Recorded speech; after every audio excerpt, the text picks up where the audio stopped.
Colonel Williams visited her late that night. "You should rest," he said. "I cannot." Maria told him what Velmara had shared. Williams was quiet for a long moment.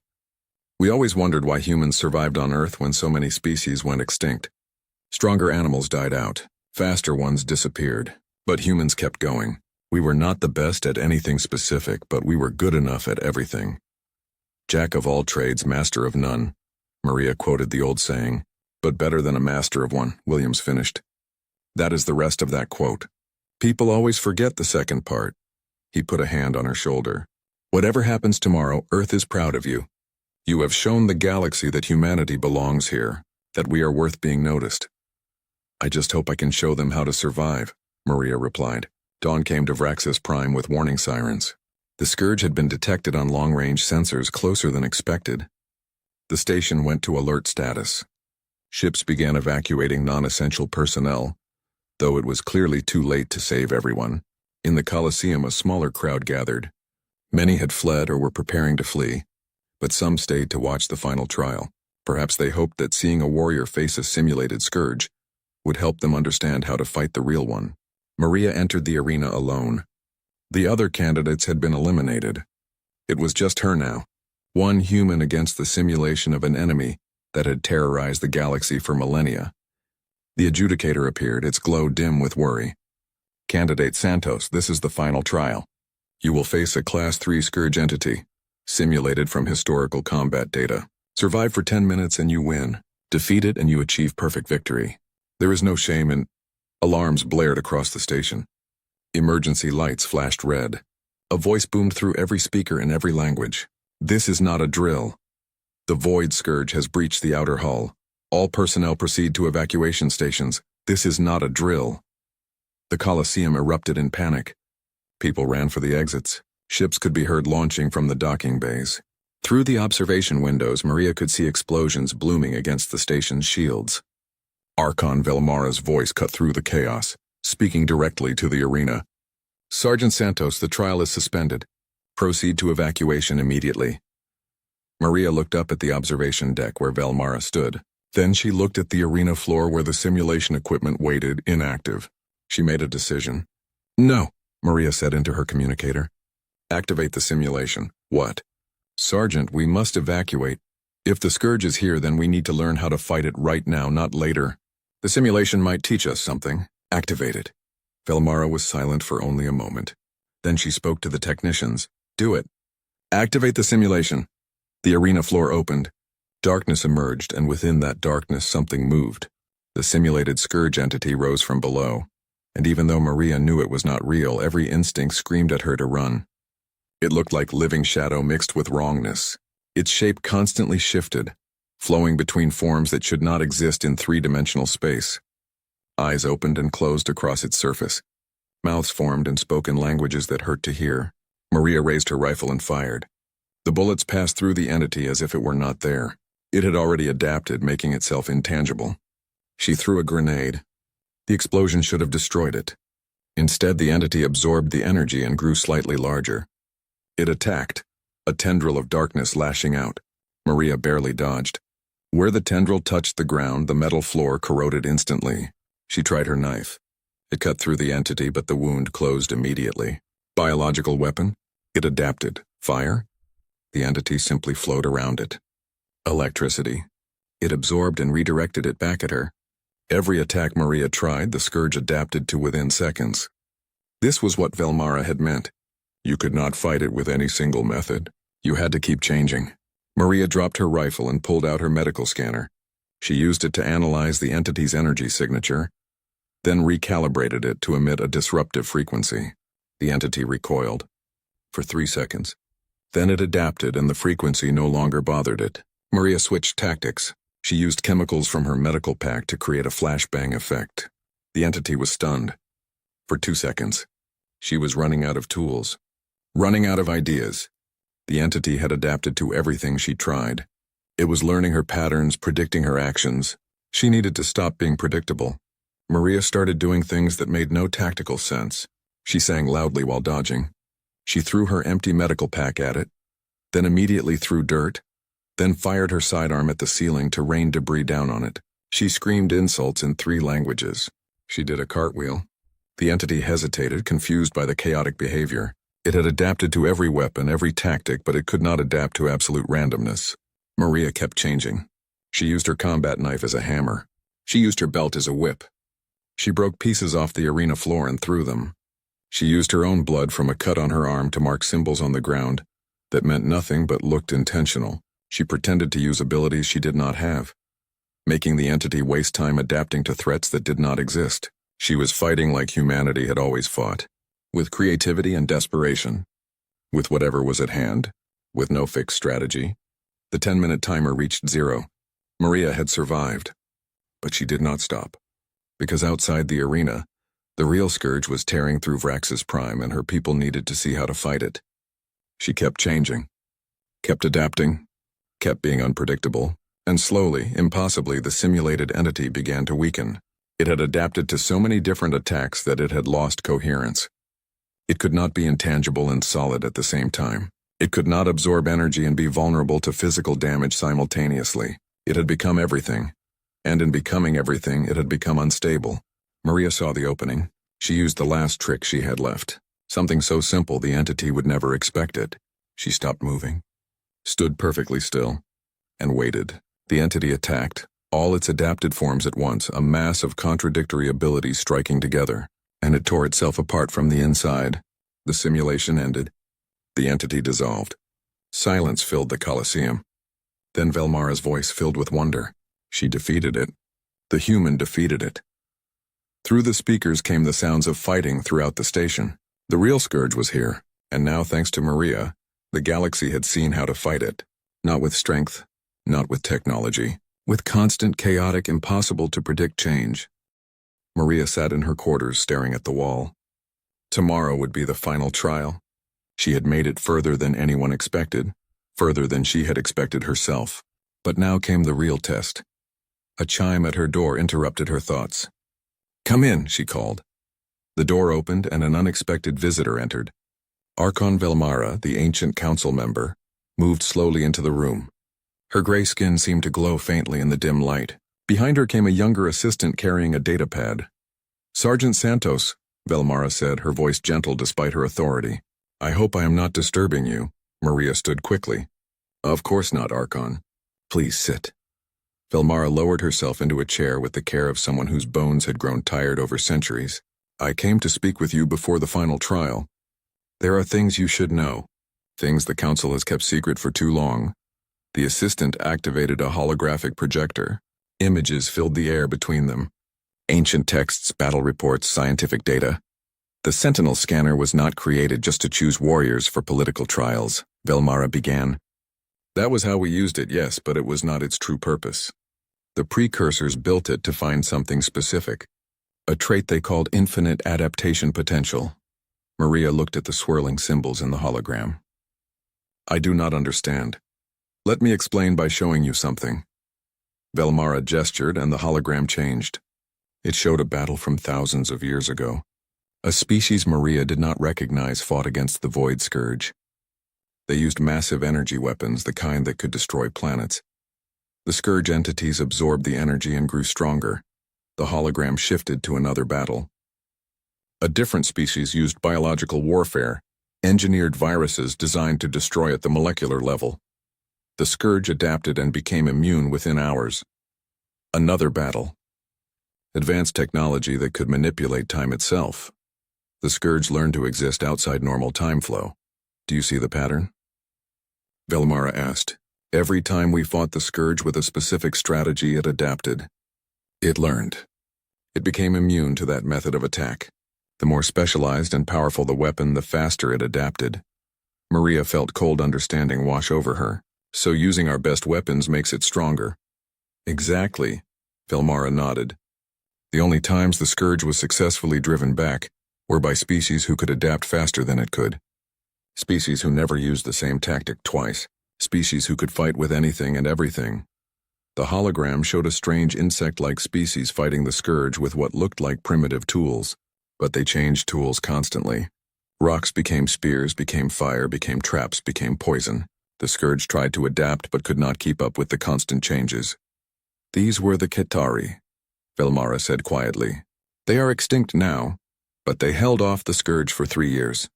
Not because they were powerful, because they refused to fight the same way twice. Another hologram showed a different species, barely humanoid, fighting with no pattern at all.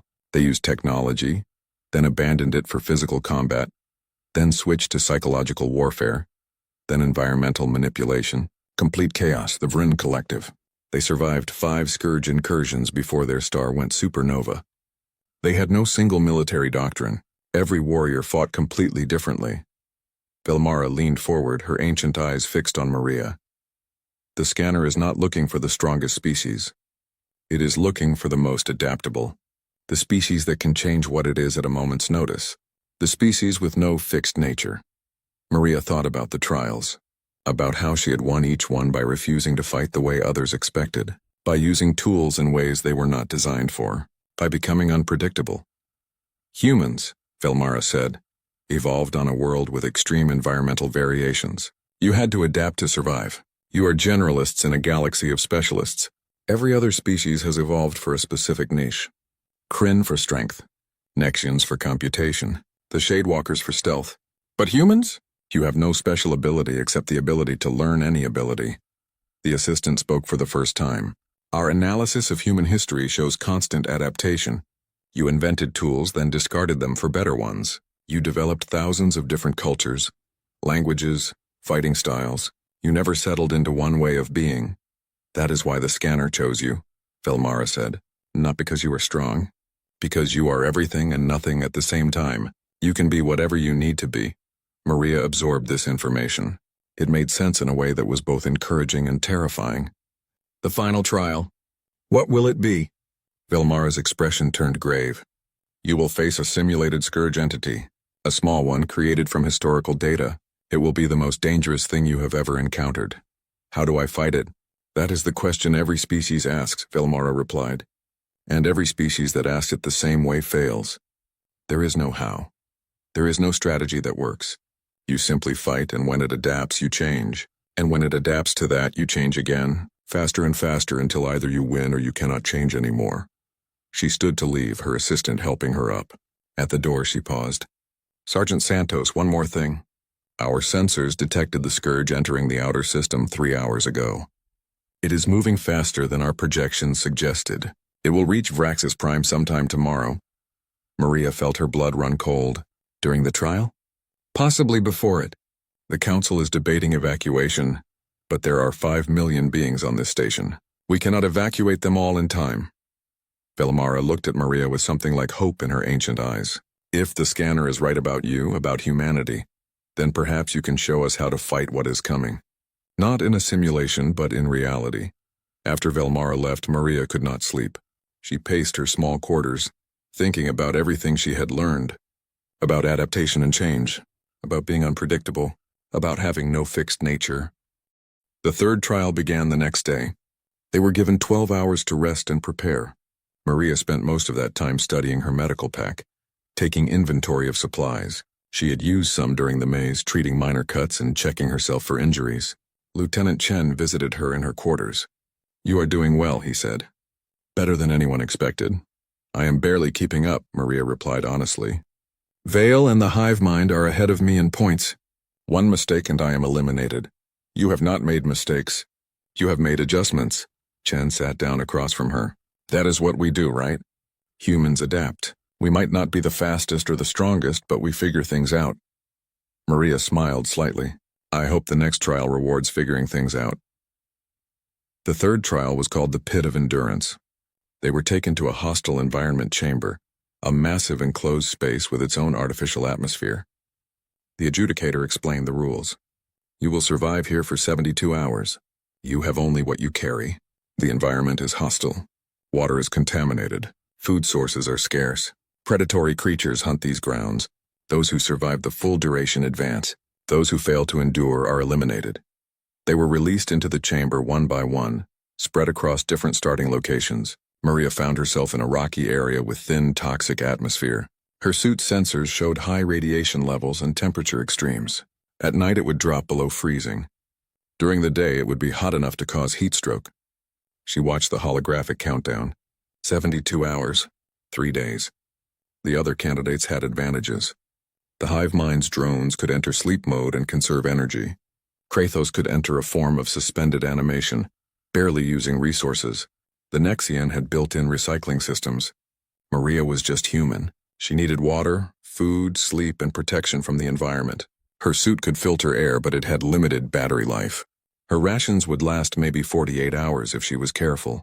She found shelter in a cave formation and took stock of her situation. This was bad.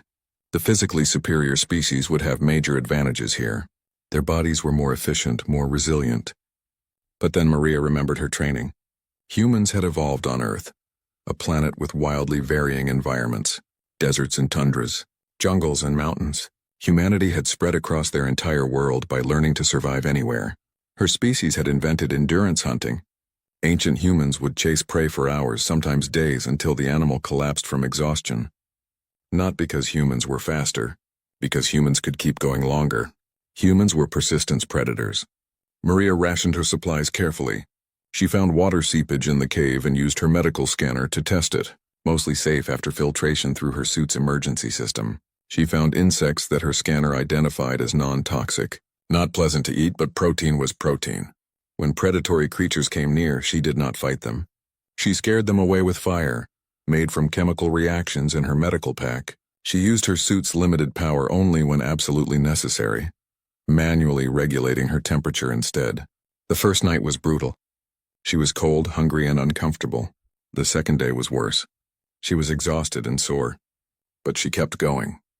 Through the holographic displays, viewers watched the candidates. The Cytherian drones started failing on the second day. Their energy reserves depleted faster than expected. The hive mind was eliminated. A Draconid warrior named Skarzeth, who had been performing well, suffered an injury when a predator attacked. He survived but had to use so much energy in the fight that he could not maintain his body temperature. He withdrew on day 3. Maria just kept surviving. She treated her own minor injuries. She found food sources others missed. She conserved energy with ruthless efficiency. When the 72 hours finally ended, she emerged exhausted but alive. Only 4 candidates remained: Maria, Kratos, Shadewalker Vale, and Torval the Nexian. The galaxy was beginning to understand something. The human was not winning through superiority. She was winning through something else, through refusing to quit, through making do with less, through adapting to whatever the trial threw at her.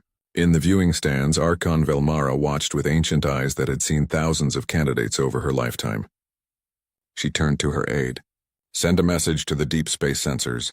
I want constant updates on the Scourge's position." "You think it is coming soon?" the aide asked. "I think the scanner knows something we do not," Velmara replied. "And I think we are about to find out what." The 4th trial was announced that evening. The adjudicator's voice carried across the Colosseum. "Warriors, you have proven your strength, your cunning, and your endurance. Now you will face your greatest opponent, yourself." Holographic projections activated in the arena. 4 figures appeared, each one an exact copy of the remaining candidates. The hologram of Maria even held a replica of her medical pack. "The mirror match," the adjudicator explained. "You will fight a copy of yourself with identical abilities and knowledge. How do you defeat an opponent who knows everything you know? Who fights exactly as you fight? Who has no weakness that you do not also possess?" Maria stared at her holographic double. The copy stared back, and Maria could see the same uncertainty in its eyes that she felt in her own chest. Kratos went first. He fought his mirror with savage intensity. They were perfectly matched, identical in strength and skill. The battle lasted 20 minutes before ending in a draw. Neither could defeat the other. Kratos was eliminated. The mighty warlord, who had never lost a battle, walked from the arena with his head high. As he passed Maria, he stopped. "Fight well, human. The scanner chose you for a reason. Trust that." Torval the Nexian fought next. His mirror match ended similarly. 2 identical tactical computers could not outthink each other. They predicted each other's every move. Another draw. Another elimination. Shadewalker Vale approached its mirror. The 2 beings circled each other in perfect synchronization. Then Vale did something unexpected. It stopped fighting. It sat down and began meditating. Its mirror did the same. They sat in silence for an hour before the adjudicator declared it a draw. Vale was eliminated. As the shadow being left, it paused by Maria. To defeat yourself, you must become something other than yourself, it whispered. Perhaps you understand this better than we do. Then it was Maria's turn. She faced her holographic double in the center of the arena. The copy raised its rifle. Maria raised hers. They moved in perfect synchronization because they were the same person with the same training and the same instincts. Maria fired. Her copy fired. They both dodged the same direction. Identical. This was impossible. How did you fight yourself? Every tactic she knew, her mirror knew. Every strategy, every reaction, every thought process. They were the same. Unless she became different. Maria lowered her weapon. Her copy did the same, mirroring her action. Then Maria did something she had never done in training, never practiced, something completely foreign to her usual tactics. She started laughing. Her mirror hesitated, confused. Maria charged forward, abandoning proper combat form, moving erratically and unpredictably. She threw her medical pack at the hologram's face. She kicked dirt. She screamed random words. She acted nothing like a trained soldier. The mirror tried to predict her actions but could not.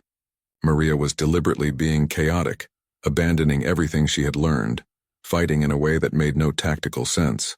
When her mirror tried to respond logically, Maria tackled it. They rolled across the ground.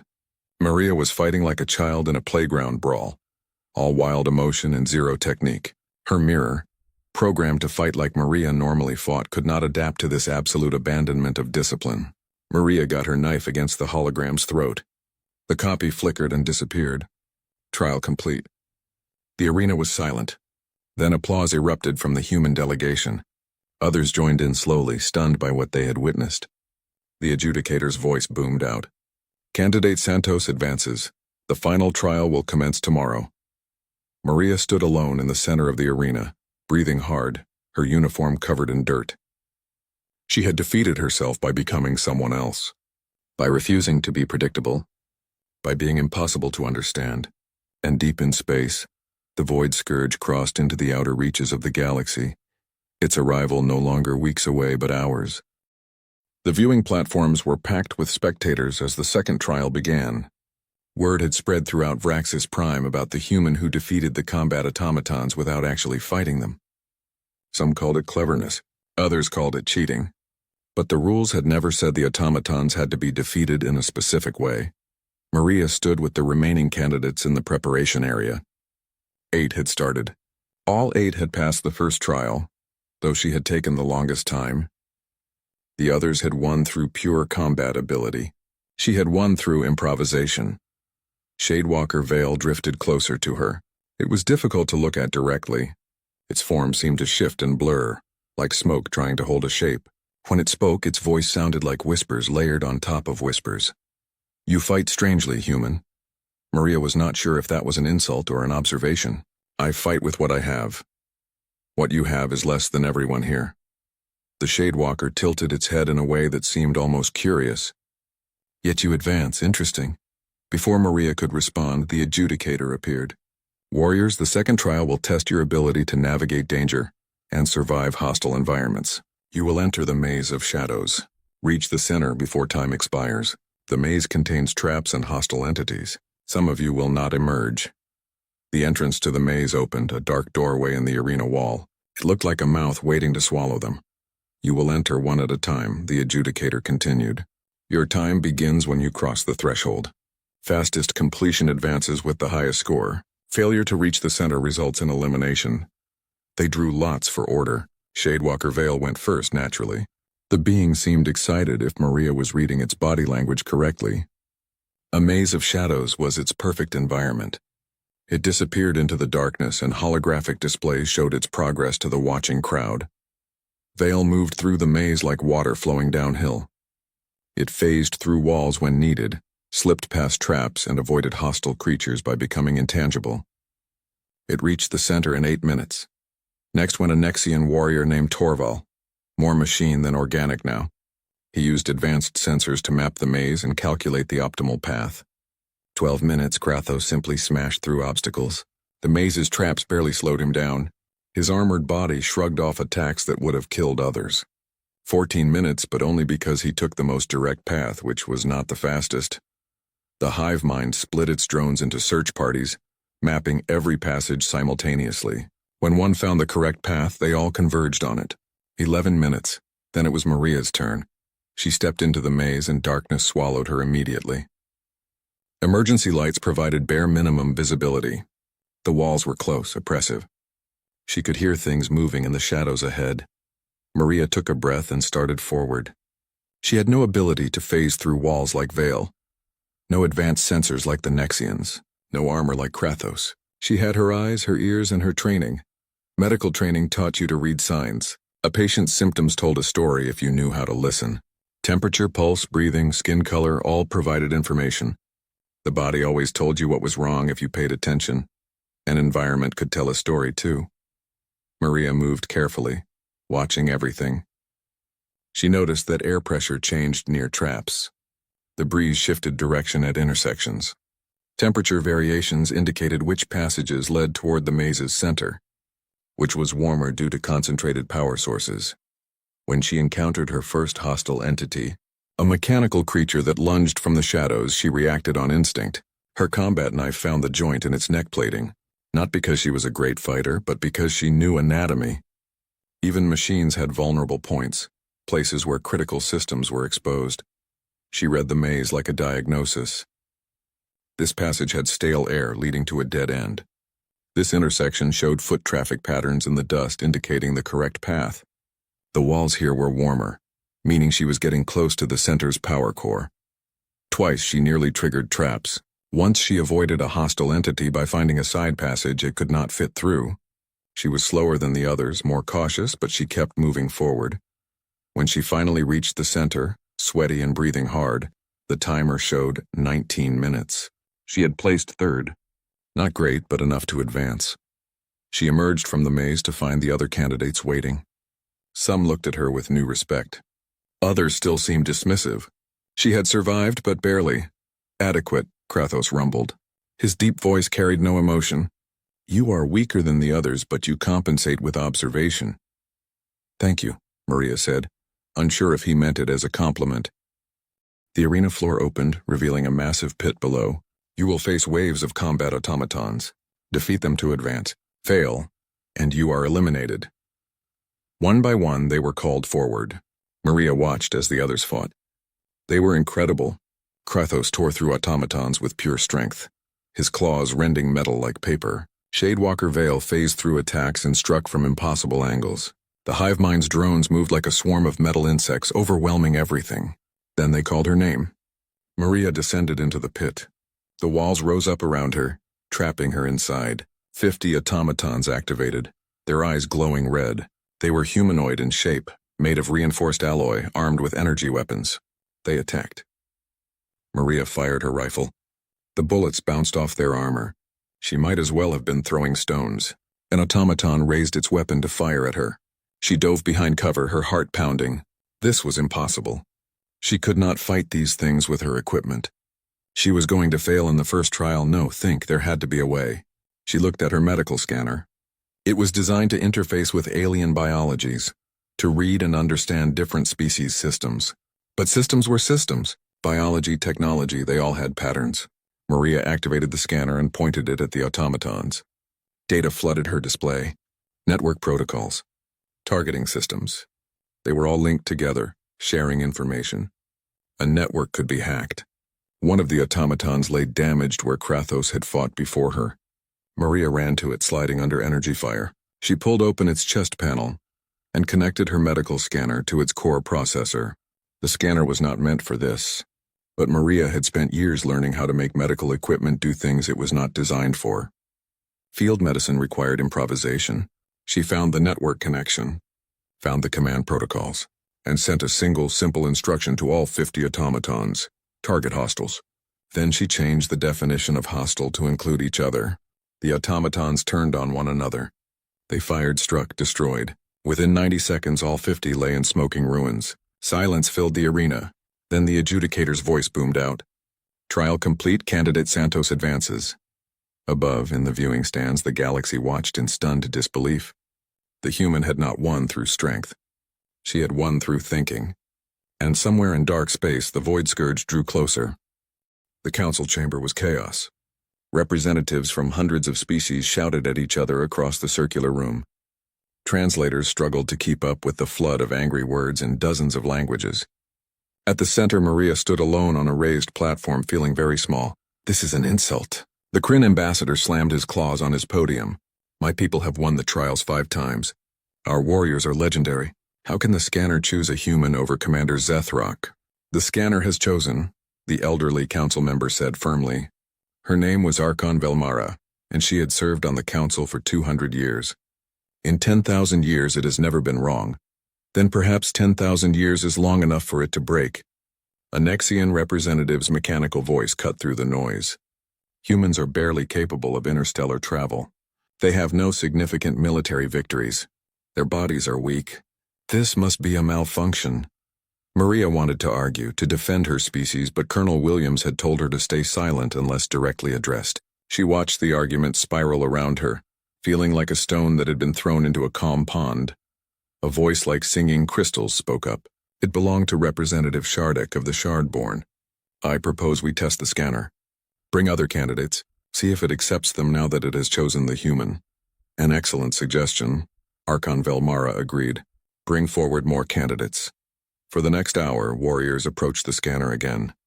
The result was always the same. Red symbols. Rejection. The scanner would not accept anyone else. It had made its choice. Finally, Archon Velmara raised her hand for silence. The chamber gradually quieted. The scanner's choice is clear. However, I understand your concerns. Before we proceed, I believe we must share certain information that has been kept secret. She touched a control on her podium. Holographic images appeared in the air above the chamber. They showed darkness dotted with stars. Then something moved in that darkness. Something huge and wrong. It looked like living shadow. Shapes that hurt to look at. Forms that did not make sense in 3-dimensional space. The Void Scourge, Velmara said quietly. This is why the precursors built the scanner. This is the real purpose of the trials. Maria felt cold fear run down her spine. She had heard stories about the Void Scourge, but most humans thought they were legends. Velmara continued. Every 1,000 years the Scourge emerges from dark space and attacks our galaxy. The precursors created the trials to find warriors who could face it. The scanner does not measure strength or speed. It measures something else. Something they called adaptive lethality and survival imperative. The hologram changed, showing ancient battles. Species Maria did not recognize fighting against the shadow creatures. Some used massive weapons. Others used advanced technology. All of them failed. The Scourge adapted to every attack, learning and evolving faster than the defenders could respond. Only 3 times in recorded history has the Scourge been successfully driven back, Velmara said. Each time it was by species who could adapt faster than the Scourge itself. Species who could change their tactics mid-battle. Species who could survive anything. She looked directly at Maria. The scanner is not looking for the strongest warrior. It is looking for the species most likely to survive. And it has chosen humanity. The chamber was silent now. Everyone stared at Maria with new eyes. Not with contempt, but with something more unsettling. Fear, hope, calculation. There is more, Velmara said. Our long-range sensors detected unusual activity at the edge of the galaxy 3 months ago. We believe the Scourge is returning early. Perhaps in weeks rather than decades. The silence broke. Everyone spoke at once, their voices high with panic. Maria finally spoke, her voice cutting through the noise. When do the trials begin? The chamber went quiet again. Velmara looked at her with what might have been approval. Tomorrow at dawn. There will be 5 trials. Each tests a different aspect of combat capability. You will face the finest warriors from 8 other species. They have trained their entire lives for this. Understood, Maria said, though her stomach twisted with anxiety. After the council session ended, Maria was taken to preparation chambers deep within Vraxis Prime. The human delegation met her there. Colonel Williams looked worried. Lieutenant Chen and the others tried to hide their concern, but Maria could see it in their eyes. You do not have to do this, Williams said. We could lodge a formal protest. Claim the scanner made an error. And then what? Maria asked. War breaks out while they figure out what to do? The Scourge arrives and no one is prepared? She shook her head. The scanner chose me. I have to trust there was a reason. You are a medic, Chen said. You are trained to save lives, not fight battles. Maybe that is exactly what it is looking for. Maria tried to sound more confident than she felt. They gave her access to files about her opponents. She spent the night studying them, and each one made her feel smaller. Warlord Krathos of the Kryn Empire, 9 feet tall armored exoskeleton, master of overwhelming force. He had conquered 12 planets and never lost a battle. Shadewalker Vale of the Umbral Collective, a being who could phase through solid matter, becoming intangible at will. It could strike from shadows and disappear before anyone could respond. Hive Mind Unit 7743 of the Cytherian Swarm. Not one being, but 50 combat drones sharing a single consciousness. They could attack from all directions at once, coordinating perfectly. 5 others, each terrifying in their own way. Each one a legend among their people. Maria was a medic from Earth who had joined the Defense Corps to help people. She had seen combat, yes, but always from a support position. She patched up wounded soldiers. She stabilized the dying. She ran toward danger to save lives, not to take them. How was she supposed to compete against these beings? She barely slept that night. When dawn came to Vraxis Prime, simulated sunrise flooding the station with artificial light, she felt exhausted before the trials even began. They brought her to an armory. You may choose any weapons and equipment you wish, the armory master told her. He was a small being with too many eyes, each one examining her critically. Maria looked at the walls covered in exotic weapons. Plasma rifles, molecular blades, gravity hammers, energy shields. She did not know how to use most of them. Instead, she took her standard assault rifle, her sidearm, her medical pack with its scanners and emergency supplies, and a combat knife, practical and simple. The armory master blinked all his eyes in sequence. That is all? That is all, Maria confirmed. He made a note on his datapad. She could guess what he was writing. The human is going to die quickly. They led her to the first trial arena. The other 8 candidates were already there. Each one looked at her with different expressions. Some showed contempt, others showed curiosity. Warlord Krathos simply stared at her with his reptilian eyes unreadable. The adjudicator appeared, floating above them all. Its glow was strong now, fully recovered. Warriors, you stand at the threshold of legend. 5 trials await you. Only the worthy will advance. Only the strongest will survive. The first trial tests your power in direct combat. The grand Colosseum of Vraxis Prime floated in the darkness of space like a jewel made of metal and light. Ships from 1,000 worlds surrounded it, each carrying representatives who came to witness history. Inside the massive structure, beings from across the galaxy filled the seats.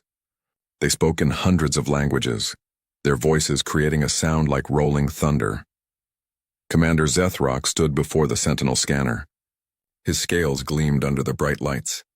He was 9 feet tall with muscles that could crush steel. For 300 years he had trained for this moment. His species, the Kryn, had won the trials 5 times before. Everyone expected him to be chosen. The scanner was a pillar of black metal that reached toward the ceiling. No one knew exactly how old it was. The precursors had built it thousands of years ago before they disappeared from the galaxy. Strange symbols glowed on its surface, pulsing with blue light. The device had never failed. It always found the worthy. Zethrock placed his clawed hand on the scanner's surface. The symbols changed color, cycling through the spectrum. Then they turned red. A deep sound echoed through the chamber like a bell announcing bad news. Rejected. The crowd gasped. Zethrock stepped back, confusion on his reptilian face. This had never happened before. The Kryn delegation whispered among themselves, their voices sharp with concern.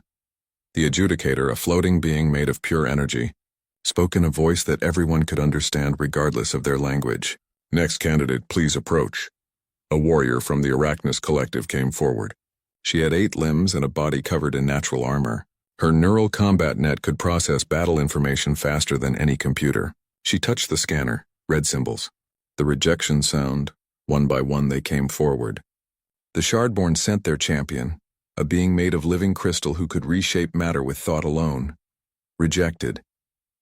The Nexians presented their finest soldier, half organic and half machine, enhanced with technology that cost more than a planet. Rejected. After the 20th rejection, panic began to spread through the Colosseum. The adjudicator's glow flickered with uncertainty. In the viewing boxes high above, members of the Galactic Council stood and argued with each other. Their voices carried down to the arena floor. The scanner has malfunctioned. Impossible! It was built by the precursors. Then explain why it rejects everyone. An elderly council member, her skin gray with age, raised her hand for silence. If the scanner rejects all candidates, the trials cannot proceed. Without the trials, the Treaty of Vraxis becomes void. Do you all understand what that means? The crowd went quiet. Everyone understood. For 10,000 years, the trials had kept peace between the species. They settled disputes without war. They determined who would control valuable resources and territory. Without the trials, old conflicts would return. Blood would be spilled across the galaxy.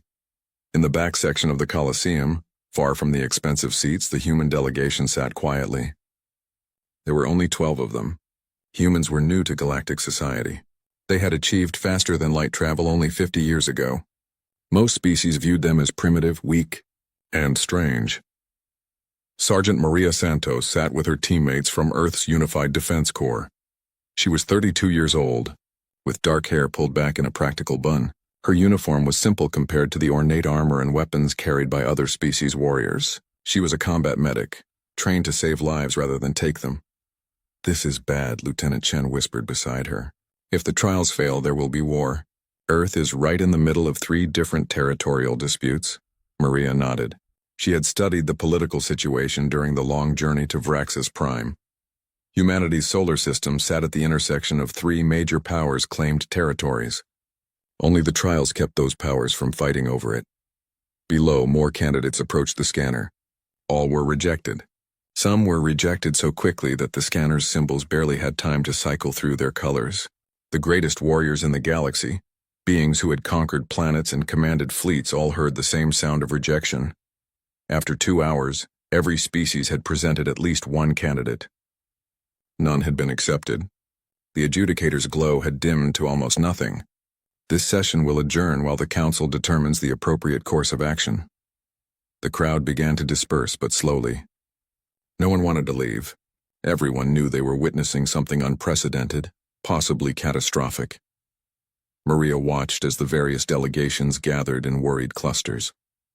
Some were already shouting at each other, old grudges surfacing quickly.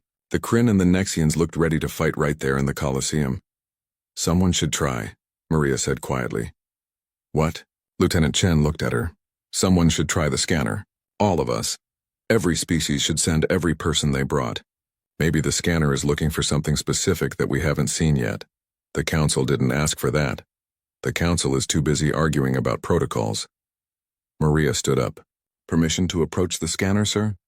Her commanding officer, Colonel Williams, studied her face. He was an older man with gray at his temples and the careful eyes of someone who had seen too much combat. "You really want to do this? You're not even our primary combatant." "That's exactly why I should try. Everyone else has sent their strongest warriors." Maybe that's the problem. Maria surprised herself with her own words. She did not know why she felt so strongly about this, but something pulled at her, a sense that she needed to step forward. Colonel Williams was quiet for a moment, then nodded. "Go ahead, Sergeant. Can't make things any worse." Maria walked down the steps toward the arena floor. She was aware of eyes following her. Humans were shorter than most species here. Her uniform had no impressive decorations. She carried only a standard sidearm and her medical pack. She looked completely ordinary. The adjudicator noticed her approaching. Its glow brightened slightly. "The session has been adjourned." "I know," Maria said, her voice steady despite her nervousness. "But the scanner is still active. And my species hasn't presented a candidate yet." Murmurs ran through the remaining crowd. Some species laughed. Others looked insulted that a human would even try after their own champions had failed. "Humans?" someone said loudly. "They barely have space travel. They have no natural weapons, no armor, no special abilities." Maria ignored the voices. She walked to the scanner and stood before it. The pillar of black metal towered over her. Up close, she could see that the symbols on its surface were incredibly complex, patterns within patterns that hurt to look at for too long. She took a breath and placed her hand on the surface. It was cold, colder than ice, but it did not freeze her skin. The symbols began to change color. Maria expected red. She expected rejection. She had volunteered simply because someone needed to try, and her species would look weak if they did not even attempt it. The symbols cycled through blue, green, yellow. They moved faster than they had for any other candidate. Faster and faster until the colors blurred together into white light. The scanner began to hum, a sound that started low and built until it filled the entire Colosseum. Then, the pillar blazed with golden light so bright that people covered their eyes. The adjudicator's voice boomed with power it had not shown before. Accepted. The Sentinel has chosen. Candidate Maria Santos of Earth, species human, you are recognized as worthy. The Colosseum exploded with noise. Shock, disbelief, and outrage filled the air in equal measure. Maria stood frozen, her hand still on the scanner, unable to process what had just happened. In 10,000 years, the Sentinel scanner had never been wrong, and it had just chosen a human. The Colosseum shook as explosions tore through distant sections of Vraxis Prime. Emergency lights bathed everything in red. People who had stayed to watch the trial now scrambled for escape routes, but the docking bays were overwhelmed. Ships launched as fast as they could, but 5 million beings could not evacuate in minutes. Maria stood in the arena, breathing hard, staring at where the simulated scourge entity had dissolved. Her mind raced. She had defeated a simulation, but outside these walls the real thing was killing people. Archon Velmara's voice came through the emergency channels, broadcasting to the entire station. All combat personnel, all security forces, all able-bodied individuals who can fight, listen carefully. You have just witnessed Sergeant Maria Santos of Earth defeat a scourge entity. Study what she did. She changed tactics constantly. She used everything as a weapon. She was unpredictable. This is how we must fight. Adapt, change, survive, Maria's communicator crackled. Colonel Williams spoke urgently. Maria, we need you. Security Station 7 has been breached. Scourge entities are coming through. The defenders there are getting slaughtered. They are fighting like they were trained, and it is not working. On my way, Maria replied. She grabbed her rifle, checked her remaining ammunition, and ran for the exit. The corridors of Vraxis Prime were chaos. People fled in panic. Some were injured, dragged along by friends. Others simply ran, abandoning everything. Maria pushed through the crowd, moving against the tide of evacuation. She passed a viewport and stopped for just a moment. Outside in the void of space she could see them. The Void Scourge entities. They looked like tears in reality itself. Wounds in the fabric of space. Dozens of them attached to the station's hull, tearing through metal and shields like paper. They were beautiful and terrible at once. And they were death incarnate. Maria kept running. She reached Security Station 7 to find absolute disaster. The station's defenders, a mix of species and security forces, were pinned down behind barricades. 3 scourge entities moved through the corridor beyond, their forms shifting and flowing. The defenders fired energy weapons. The entities absorbed the energy.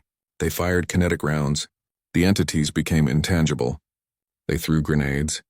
The entities redirected the explosions back at them. A Kryn security officer lay dying, his armor shredded. Maria slid to his side, checking his wounds. Fatal. She could not save him. He looked at her with fading eyes. It adapts to everything. We cannot hurt it. Yes, you can, Maria said firmly. But you have to stop fighting like soldiers. Fight like you are improvising. Use anything. Change constantly. She stood and shouted to the defenders. Listen to me. Stop using tactics! Stop being predictable. Grab anything and use it.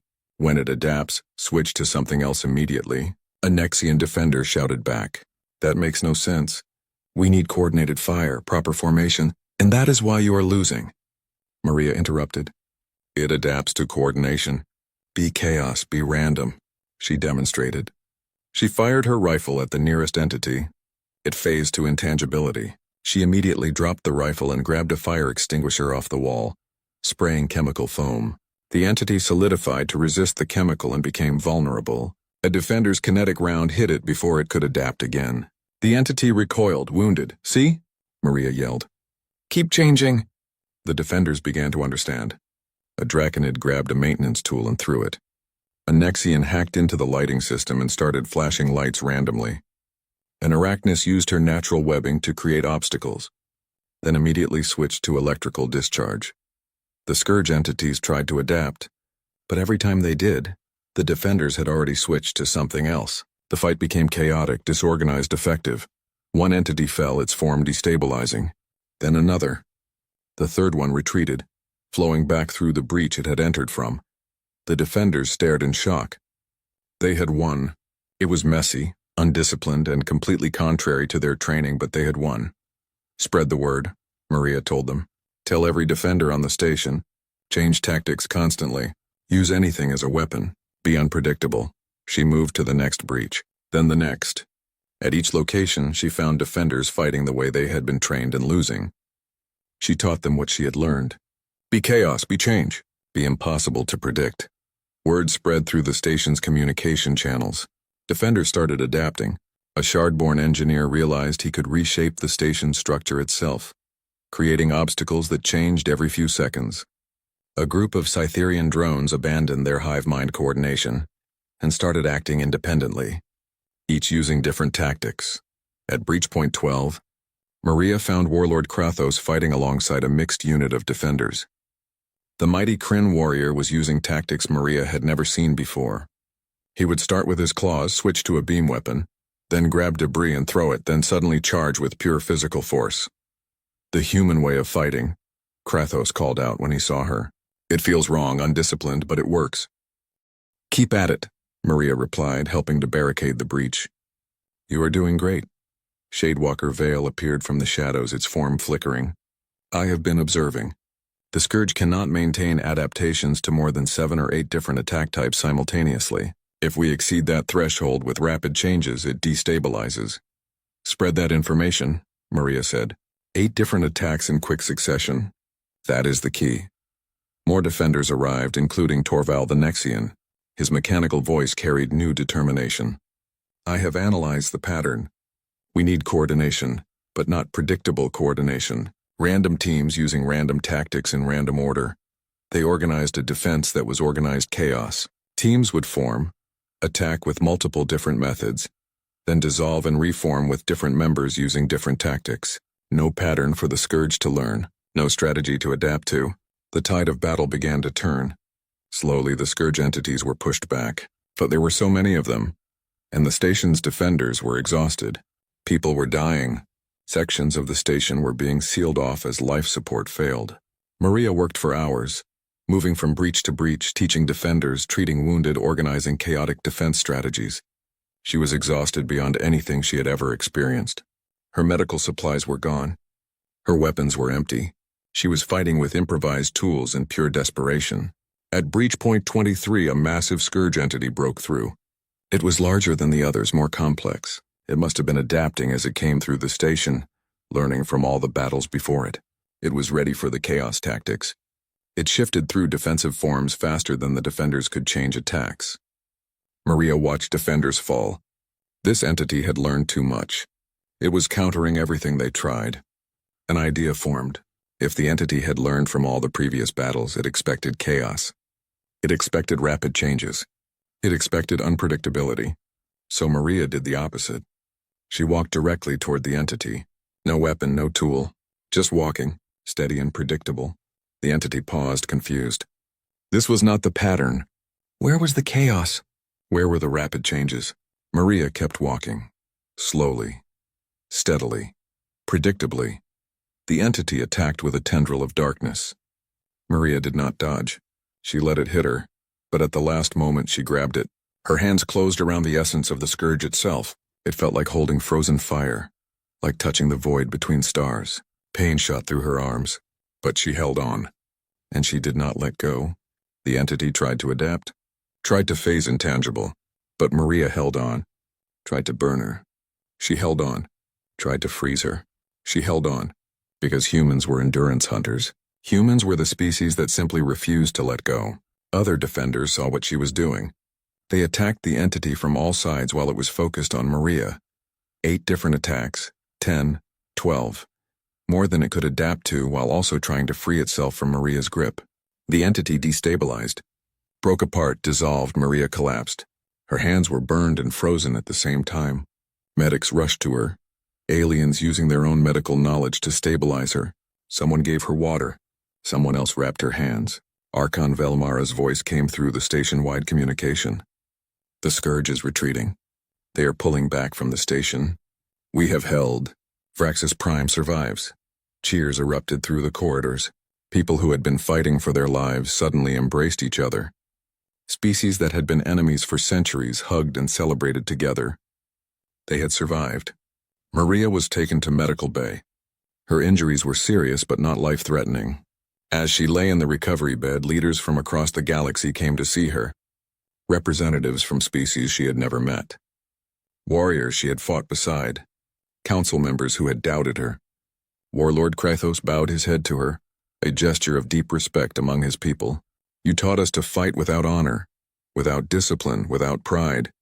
You taught us to survive. My people owe you a debt. Shadewalker Vale drifted beside her bed. You showed us that adaptability is the ultimate strength, that having no fixed nature is the greatest advantage. Humans understand this instinctively. It is why the scanner chose you. Torval's mechanical voice was softer than before. I have logged everything that happened today in my memory banks. Future generations will study these battles. They will learn the human way of war. Constant change. Infinite adaptation. Over the next days, as Vraxis Prime repaired itself, the Galactic Council convened. They granted humanity full membership with unanimous vote. Earth was given a permanent seat on the War Council, recognition that humanity had something to teach the galaxy about survival. Maria was promoted and given formal recognition as champion of the trials. But more than that, she was given a new role. She would travel the galaxy, teaching military forces how to fight the way humans fought, how to adapt, how to change, how to survive. A week later, she stood before the Sentinel scanner one final time.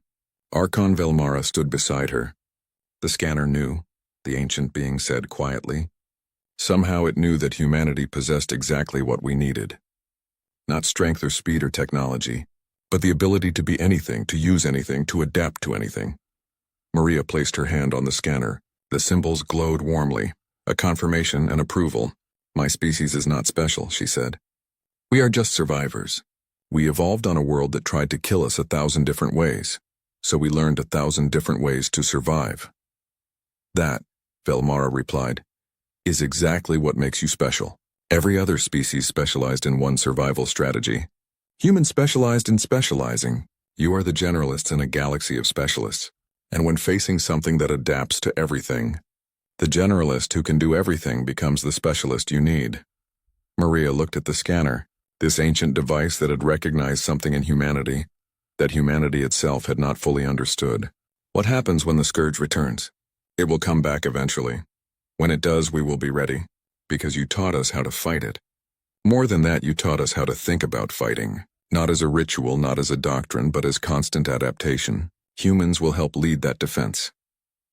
Maria thought about Earth, about humanity, about all the ways her species had survived against impossible odds, by making tools, by changing cultures, by adapting to every environment, by refusing to have just one answer to any problem. We will be ready, Maria said. Humanity did not come this far by being the strongest or the fastest.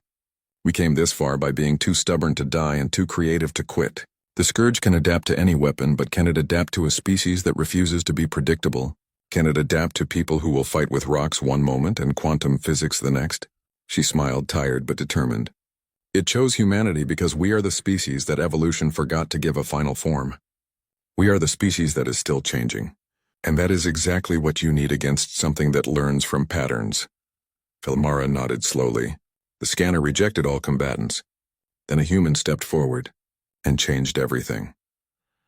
Outside the Colosseum, ships from Earth arrived carrying soldiers and scientists, teachers and engineers. Humanity had been invited to join the galactic community as equals. They came not as conquerors but as survivors, not as the strongest species but as the most adaptable. In the depths of space, the Void Scourge retreated to dark places between the stars. It had learned something today. It had encountered a species it could not predict.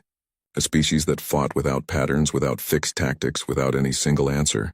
When it returned, it would face a galaxy that had learned to fight like humans, to adapt, to change, to survive.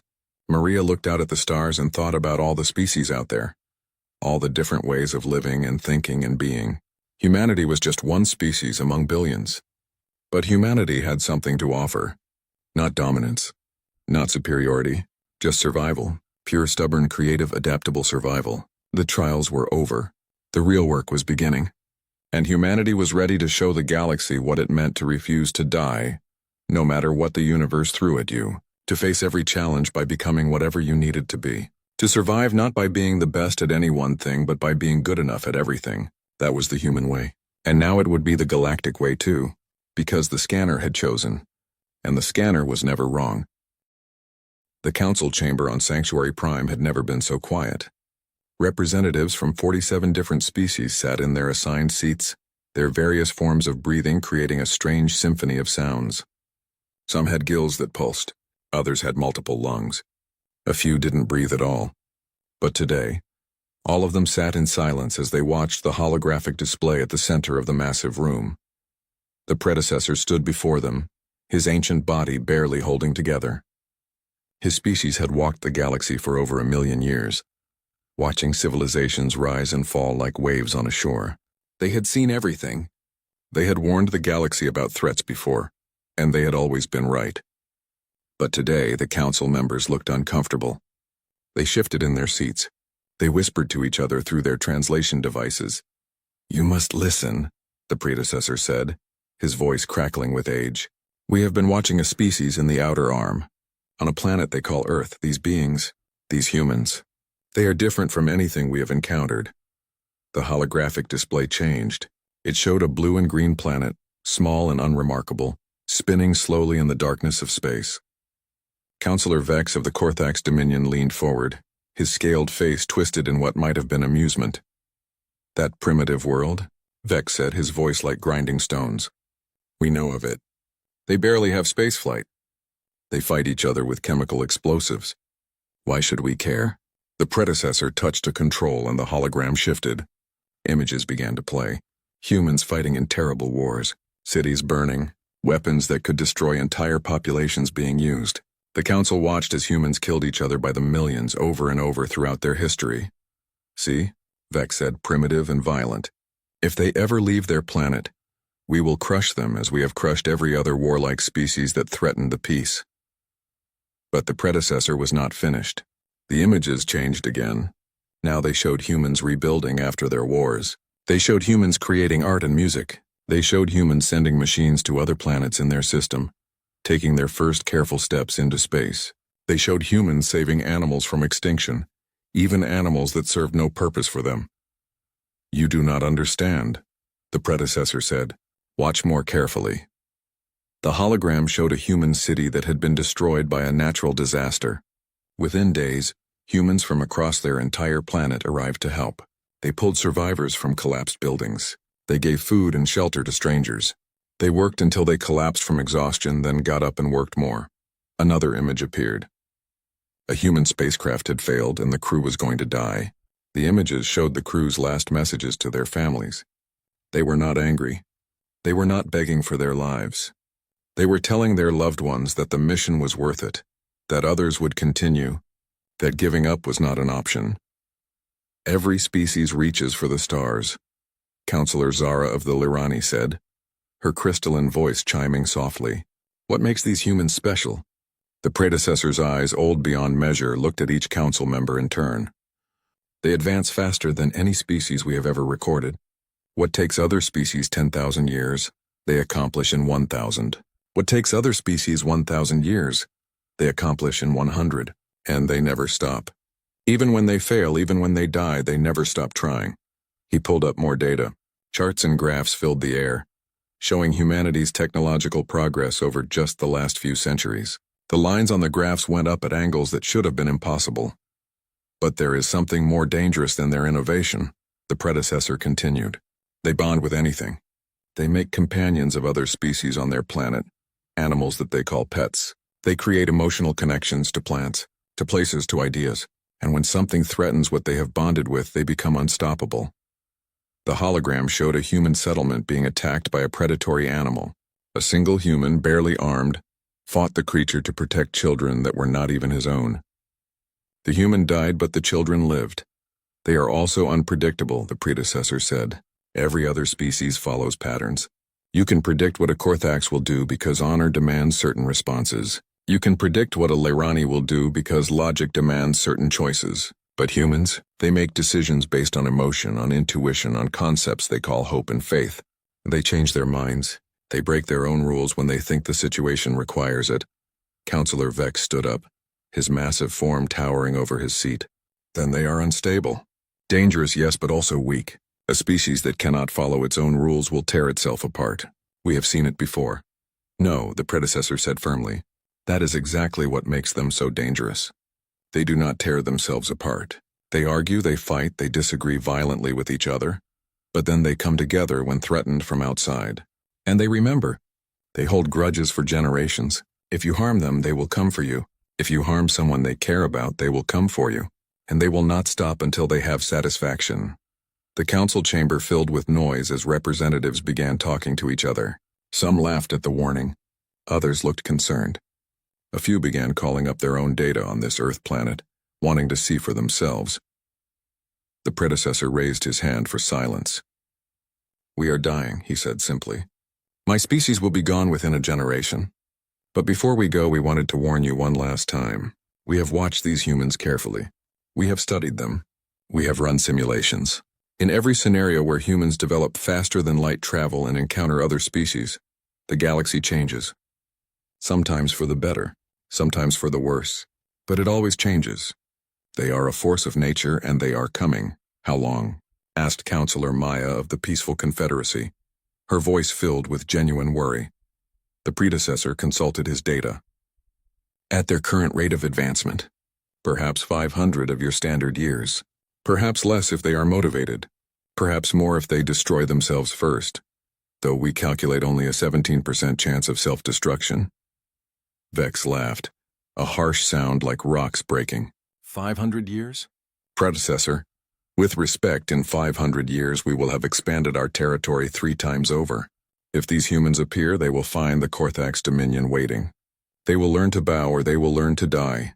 Other council members nodded. 500 years was a long time. Humans were far away. They were primitive. Even if everything the predecessor said was true, surely the established powers of the galaxy could handle one small species from the outer rim. The predecessor looked at them all, and for a moment something like pity crossed his ancient face. Then we have done what we can, he said. We have delivered our warning. When the humans come, and I promise you they will come, remember this day. Remember that we told you what they are. Remember that we explained why they are dangerous. And when you are dealing with them, remember the most important thing we learned in all our years of watching them. What is that? Zara asked. The predecessor began to fade, his holographic projection breaking apart as his ship prepared to leave. His last words echoed through the chamber. Humans do not think like you. They do not believe the same things you believe. But most importantly, they do not accept the word impossible. Where every other species sees a wall, humans see a challenge. Where every other species accepts defeat, humans look for another option. You cannot intimidate them into surrender. You cannot logic them into submission. And if you make them angry, if you hurt them or hurt those they care about, they will show you what it means to face a species that evolved, fighting everything on their planet, including themselves. The hologram went dark. The predecessor's ship left the system, heading back to their dying worlds. The council sat in silence for a moment. Then Counselor Vex stood again.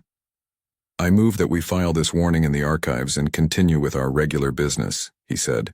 If these humans appear in 500 years, we will deal with them then. The vote was unanimous. The warning was filed.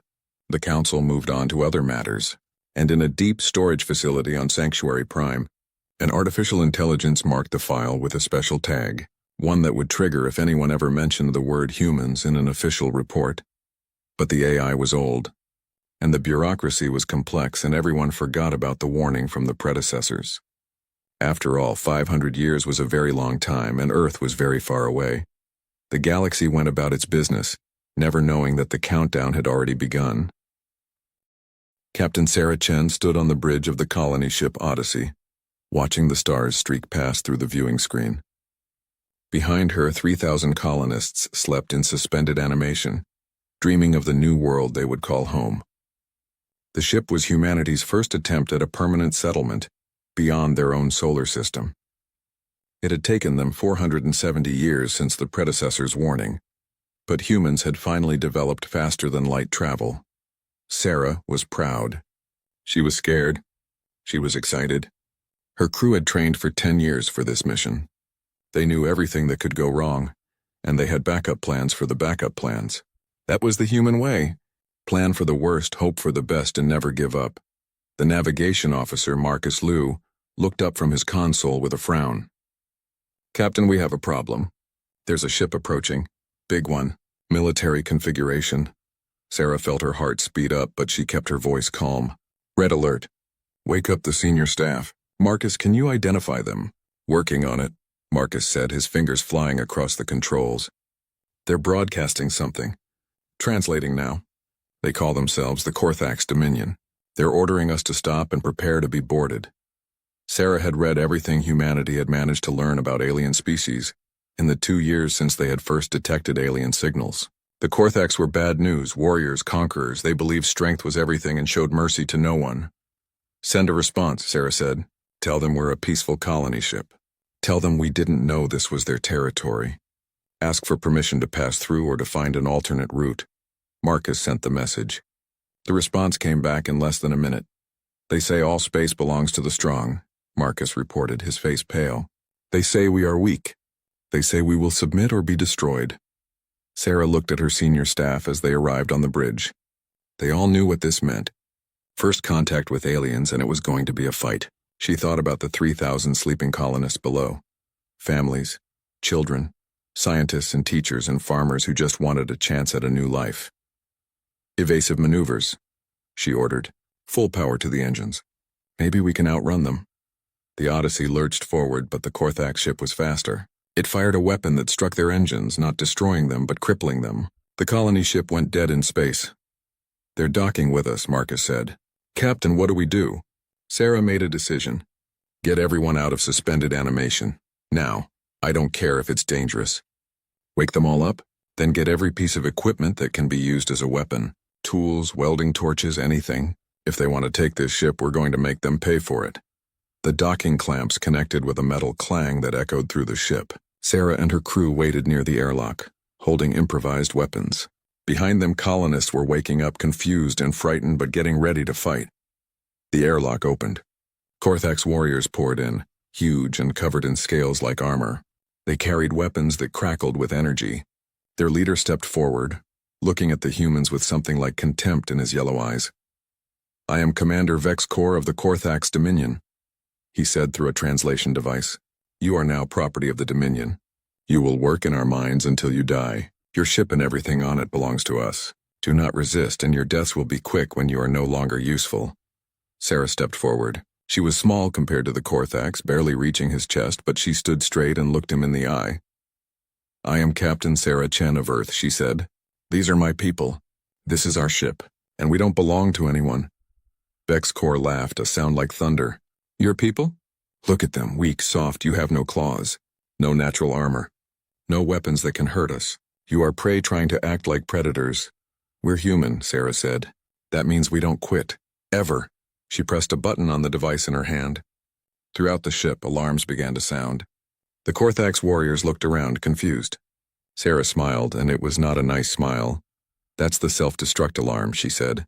"In 60 seconds, this ship is going to explode with enough force to take your ship with it. You can leave now, or you can die with us." Vex Kor's eyes widened. "You're bluffing. You would not destroy your own people." "We're dead anyway," Sarah said. "You said so yourself. Either we die as slaves in your mines, or we die right here taking you with us. Seems like an easy choice to me." For the first time, Vex Kor looked uncertain. He had conquered dozens of species, and they had all begged for mercy. They had all submitted. None of them had ever been willing to die just to hurt him. 45 seconds, Sarah said calmly. Vex Kor snarled and grabbed Sarah by the throat, lifting her off the ground. "Cancel it. Cancel the destruct sequence." Sarah couldn't breathe, but she managed to choke out words. "Can't. Only I know the code. Kill me, and nobody can stop it." 30 seconds, Marcus called out, his voice shaking but determined. The other humans rushed forward with their improvised weapons. They couldn't hurt the Korthax warriors much, but they attacked anyway. Some died, some were thrown aside, but they kept coming, kept fighting, kept buying time. Vex-Core threw Sarah to the ground and ran for his ship, his warriors following. The docking clamps released. The Korthax ship pulled away just as the Odyssey exploded in a ball of fire that lit up the darkness of space. On his ship, Vex-Core watched the debris scatter. He was angry but also confused. He had lost 3 warriors in the brief fight and he had gained nothing. The humans had chosen death over slavery. It made no sense. Should we report this, Commander? His second-in-command asked. Vex-Core thought about it. He had just lost to a species that had no right to resist him. A primitive species with no real weapons. If he reported this, he would look weak. Better to say nothing. Better to pretend it never happened. No, he said. The ship was empty. A malfunction. We destroyed it. That is all. But as he gave the order, he did not see the small probe that had launched from the Odyssey before it exploded. The probe was running silent, its FTL drive charging, and inside it was a message recorded by Captain Sarah Chen, her face bloody but her voice steady. "This is Captain Sarah Chen of the colony ship Odyssey," she said in the recording. "We have encountered an alien species that calls itself the Korthax Dominion. They attacked us without provocation. They tried to enslave us. We fought back. We're going to die here, but we wanted Earth to know. We wanted everyone to know. Don't trust the Korthax. Don't try to negotiate with them. And don't let them get away with this. We're gone, but make them remember us. Make them pay for what they did." The probe finished charging and jumped to FTL, racing toward Earth with its message. It would take months to get there, but it would get there, and Earth would know what happened to the Odyssey. On Sanctuary Prime, deep in the archives, an old AI detected a report from the Korthax Dominion. The report mentioned destroying a ship from a species that called themselves humans. The AI's ancient programming triggered an alert. It pulled up the predecessor's warning from 500 years ago. The AI tried to forward the alert to the Council, but it had to go through official channels. Forms had to be filed. Bureaucrats had to review it. By the time anyone human might have seen the connection, the report was buried under 10,000 other reports. The alert sat in a queue waiting for someone to notice it, but nobody did. Vex-Core continued his patrol of the border territories, thinking about the strange humans who chose death over slavery. It bothered him more than he wanted to admit. In his long career, he had broken the spirits of countless species, but those humans had looked him in the eye, knowing they would die, and they had smiled. He told himself it did not matter. They were dead. Their ship was destroyed. There would be no consequences. He was wrong. 6 months later, the probe reached Earth. 6 months after that, the response began. And Vex-Core would learn what it meant to make humans angry. Commander Vex-Core was reviewing reports in his office when the first attack happened. One moment, his forward base on Korthax Station 7 was sending routine status updates. The next moment, it went silent. Just gone, no distress call. No warning, nothing. He sent a ship to investigate. What they found made no sense. The station was intact, but every Korthax warrior on it was dead. The computers had been hacked and emptied of all data. And on every wall, someone had painted the same message in Korthax script. Remember the Odyssey. Vex-Core felt something he had not felt in decades. Fear. He knew that word. Odyssey. That was the name of the human ship he had destroyed 18 months ago. But that was impossible.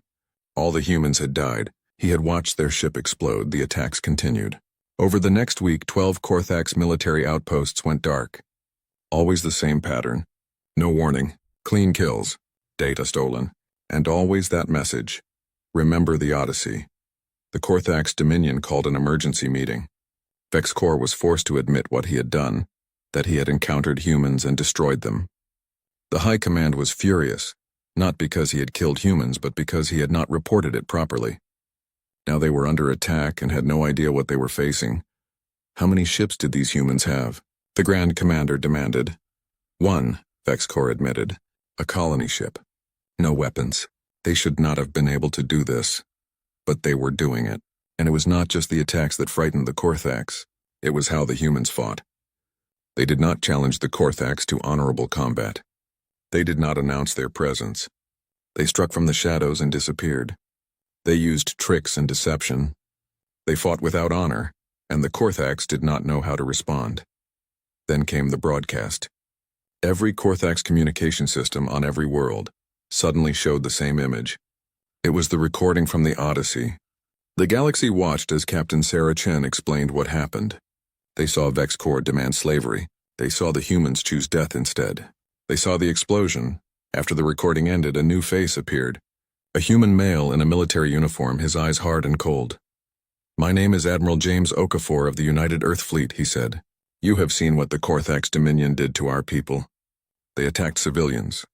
They demanded slavery. They gave our people no choice but death. Now we give you a message. To the Korthax Dominion, you want it to be remembered. You are, to everyone else in the galaxy, we are humanity. We come in peace, but we will not be victims.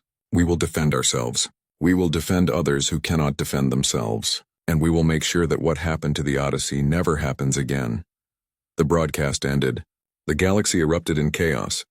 The Galactic Council called emergency sessions. Some species wanted to help the Korthax. Others wanted to stay out of it. A few, especially those who had been conquered by the Korthax, quietly celebrated. The Korthax demanded that the Council intervene. They called the human attacks terrorism. They said humans were violating every law of civilized warfare. Grand Commander Thexvor himself appeared before the Council.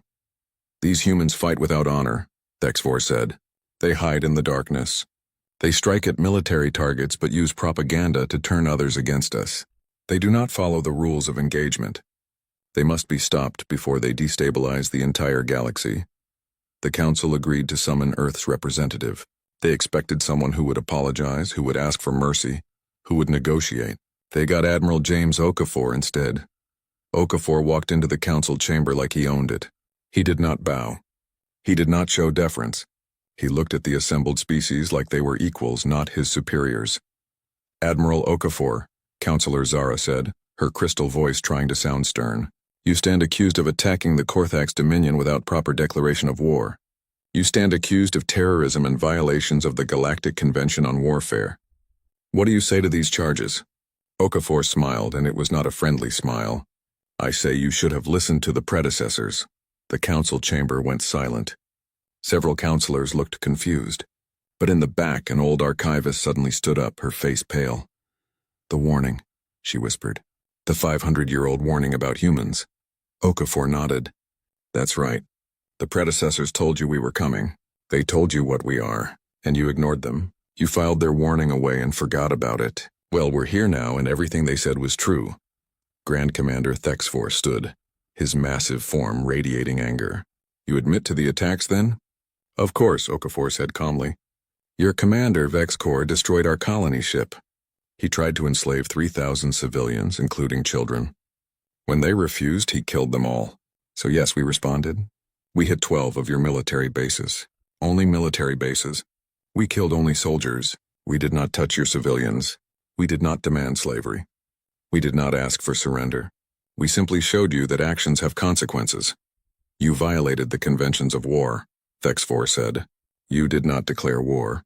You did not give us a chance to respond." Okafor's expression turned cold. "You didn't declare war on the Odyssey either. You didn't give Captain Chen a chance to negotiate. You just attacked. So we followed your example. You showed us how the Korthax Dominion treats first contact. We returned the favor." The council erupted in arguments. Some supported the Korthax. Others supported Earth.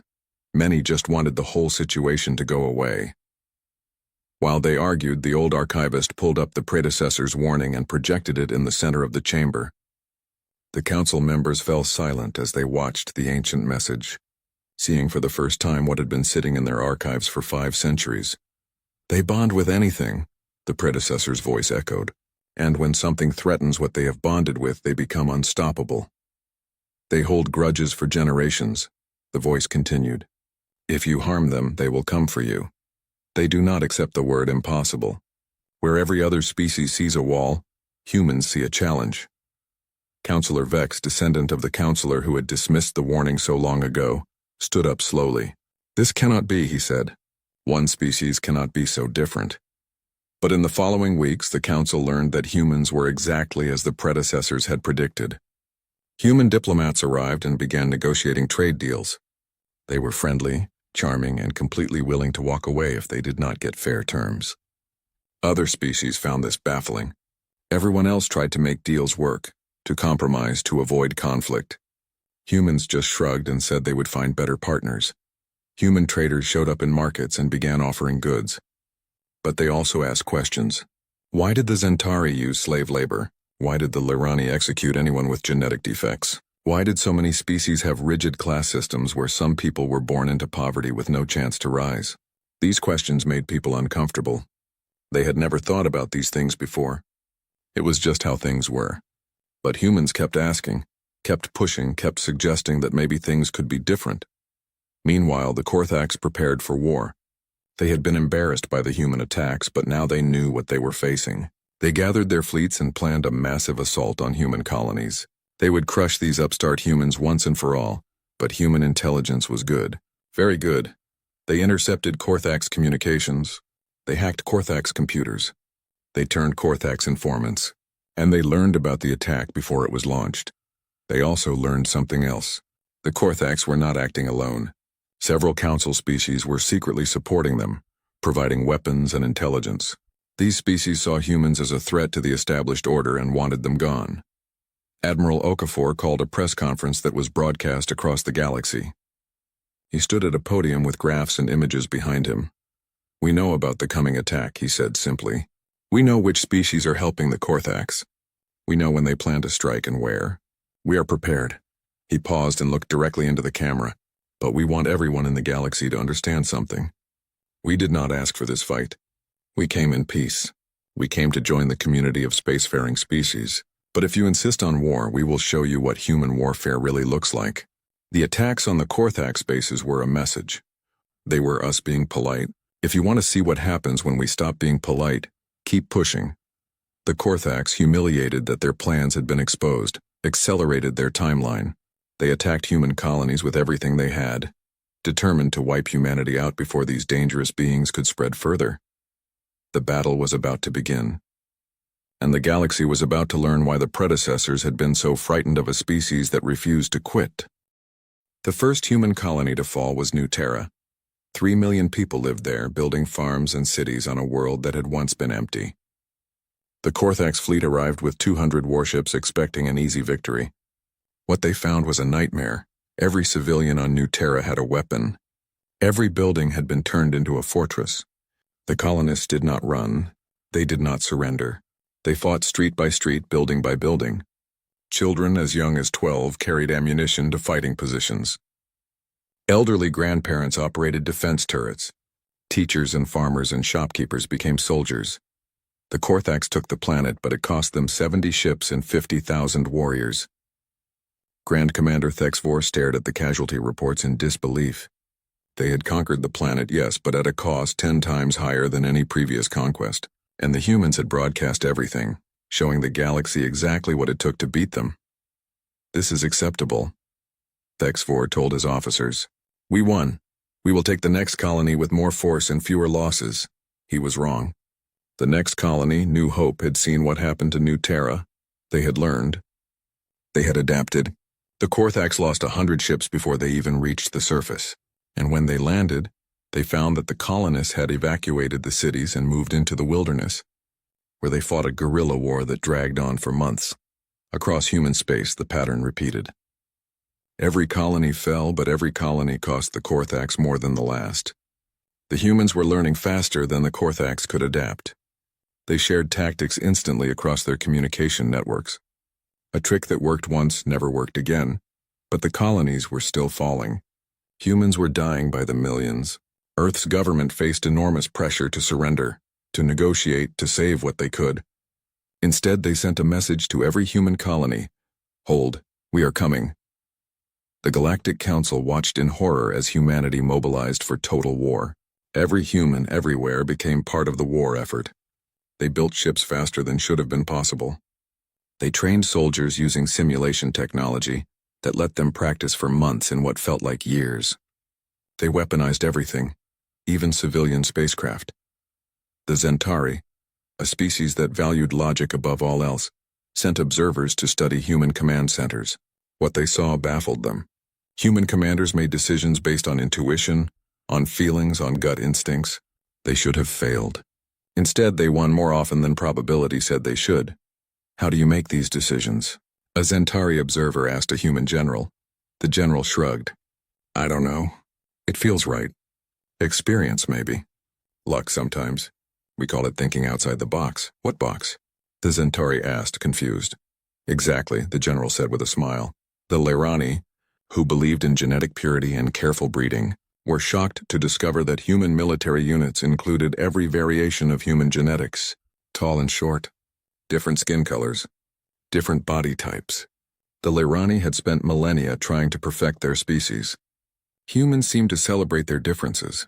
Does it not create conflict? A Lairani diplomat asked. Having so many different types in your military? The human soldier she was talking to laughed. Sure, we argue. We compete. We come from different backgrounds and believe different things. But when someone threatens us from outside, all that other stuff doesn't matter. We're all human. We're all in this together. This concept was alien to species that had strict hierarchies and homogeneous populations, but it worked. Human units fought with a coordination that came from genuine trust, not just obedience to orders. Meanwhile, human scientists made another discovery. They had been studying the old predecessor observation posts, trying to learn more about the species that had warned the galaxy about them. In the ruins of one post, they found detailed records. Dr. Sarah Chen, daughter of the captain who died on the Odyssey, led the research team. She had joined the military after her mother's death, driven by anger and grief. But she had her mother's intelligence and her father's curiosity, so they assigned her to research instead of combat. This is incredible, she told Admiral Okafor over a video link. The predecessors did not just warn the Council about us. They studied us for thousands of years. They have predictions about our development, our behavior, everything. What kind of predictions? Okafor asked. Sarah pulled up files on her screen. They predicted our technological advancement within a margin of error of 50 years. They predicted how we would react to first contact. They even predicted that we would be attacked and how we would respond. She paused, her face troubled. But there's something else. Something they told the Council, but the Council never understood. What is it? The predecessors did not warn the Council about us because we're dangerous to the galaxy, Sarah said slowly. They warned the Council because we're necessary. There's another file here, encrypted and hidden. It took me 3 days to crack it. Admiral, the predecessors detected something coming from outside the galaxy. Something they called the Silence. And they believed only humans would be crazy enough to fight it. Before Okafor could respond, alarms began blaring. A new threat had entered Korthak space. Not humans. Something else. Something worse. The reports came in fragmented and panicked. Korthak's border stations were going dark. Not destroyed in battle, just dark, silent. When scout ships investigated, they found the stations intact but empty. All life was gone. All computer systems were offline. It was as if something had reached in and turned everything off. Within days, 3 Korthak's worlds went silent. The Korthak's fleet, which had been fighting humans, turned to face this new threat. What they found was beyond their understanding. The Silence was not a species. It was a machine intelligence from another galaxy, vast and ancient beyond measure. It did not communicate. It did not negotiate. It simply consumed everything organic and turned it into more of itself. Its ships were enormous, their technology incomprehensible. Its purpose was singular and terrible. The Korthaks threw their entire fleet at the Silence's vanguard. They might as well have been throwing rocks at a mountain. The Silence's ships moved through Korthak's formations like they were not there, converting warships into raw materials in seconds. Within 2 weeks, 20% of Korthak's space was dark. The Council convened an emergency session. Species that had been arguing about humans suddenly had a much bigger problem. Ancient defense systems were activated. Weapons that had not been used in 10,000 years were brought online. None of it worked. The Silence kept coming. Counselor Zara stood before the assembly, her crystal form dimmed with fear. We calculate that the Silence will consume the entire galaxy within 3 standard years at its current rate of advancement. We have no defense. We have no weapon that can stop it. I motion that we begin evacuation procedures to preserve what we can. The Council sat in stunned silence. They were going to run. They were going to abandon the galaxy. Some species had already begun loading ships with their most important people and artifacts, preparing to flee to intergalactic space and hope the Silence did not follow. Then, Admiral Okafor stood up. He was not supposed to speak. Earth was not a full council member yet. But he stood anyway, and his voice carried across the chamber. "No," he said. "Admiral, you do not have the floor," Zara said. "I don't care," Okafor replied. "You're talking about running, about giving up, about letting this thing take everything we've built. Well, humans don't run, and if you're willing to listen, we have an alternative." Thexvor, who had been sitting with his head in his hands, looked up. His species was being destroyed. His pride was gone. All that remained was desperation. "What alternative?" he asked. "Our weapons do nothing. Our tactics fail. What can you possibly offer?" Okafor looked at him, and for the first time there was no hostility in his eyes. "Just grim determination. We're humans," he said. "We've been fighting impossible odds since we climbed down from the trees. We've survived ice ages and plagues and wars that should have ended us. We've gone from living in caves to traveling between stars in 10,000 years. And we did it because we're too stubborn to quit. The silence thinks it's inevitable. Let's show it what happens when an unstoppable force meets an immovable object." "But how?" Zara asked. "What can you do that we cannot?" Okafor smiled, and this time it was genuine. "We can teach you to fight like humans. We can share everything we know. And we can stop fighting each other and start fighting the thing that wants to kill us all. But we have to do it now, and you have to trust us." Thexvor stood slowly. "You want to help us? After we tried to enslave your people? After we killed your colonists?" "Yes," Okafor said simply. "Because that's what humans do. When everything goes to hell, when the fight seems hopeless, when every logical choice is to run, we're the crazy ones who stay and fight. Not for ourselves. For everyone." He looked around the council chamber. "The predecessors warned you about us. They said we're dangerous. They said we don't follow your rules. They said we're unpredictable. They were right. But that's exactly why you need us now. Because we're the only species in this galaxy insane enough to look at that thing and say, 'No, you can't have this galaxy. This is ours and we're keeping it.'" The council chamber erupted in debate. But slowly, species began to agree. They had no other choice. The silence was coming, and humanity was offering them a chance. Their only chance. Admiral Okafor stood before the largest military gathering in galactic history. Representatives from 47 species filled the command center, their translators creating a low hum of sound as his words were converted into dozens of languages simultaneously. Behind him, holographic displays showed the silence advancing through the galaxy like a plague, consuming world after world. "Everything you know about warfare is wrong," Okafor said bluntly. "The Korthax fight for honor. The Zentari fight with logic. The Lirani fight with predetermined strategies based on genetic optimization. The silence doesn't care about any of that. It just consumes. So we need to throw out everything you think you know and start over." Thexvor, who had lost half his dominion to the silence, stood up. "Then teach us, human. Teach us your way." What followed was the most intense training program the galaxy had ever seen. Human officers integrated into every fleet, every unit, every command structure. They taught tactics that made no sense to logical species but worked anyway. "You cannot predict everything," a human lieutenant told a group of Zentari officers. "So stop trying. Make a plan, yes, but be ready to throw it away and improvise. The silence adapts, so you have to adapt faster." The Zentari struggled with this concept. Their entire civilization was built on calculation and prediction. But as they watched human commanders make decisions that seemed random but worked, they began to understand. There was a kind of logic in chaos, a pattern in randomness that only became clear in retrospect. The Korthax learned too, though it hurt their pride. Human soldiers taught them that honor meant nothing to the silence. Dying bravely accomplished nothing if you died without taking the enemy with you. Better to retreat, regroup, and find a better way to fight. "But retreat is shameful," a Korthax warrior protested. "Retreat is tactical," the human instructor replied. "Dead warriors can't protect anyone. Living warriors can fight again. There's no shame in surviving to win the war, even if you lose a battle." Species that had never worked together began training side by side. The Lirani, with their perfect genetics, discovered that the Korthax's raw strength complemented their speed. The Zentari's ability to calculate trajectories made human pilots more effective. The humans in turn learned from everyone, absorbing techniques and adapting them into something new. But training could only do so much. The silence continued its advance.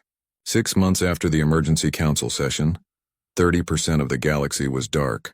Entire species had been consumed. Billions were dead, and the combined fleets were not ready.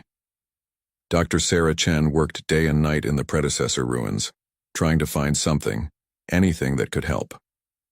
Her team had expanded to include scientists from a dozen species, all searching through ancient records.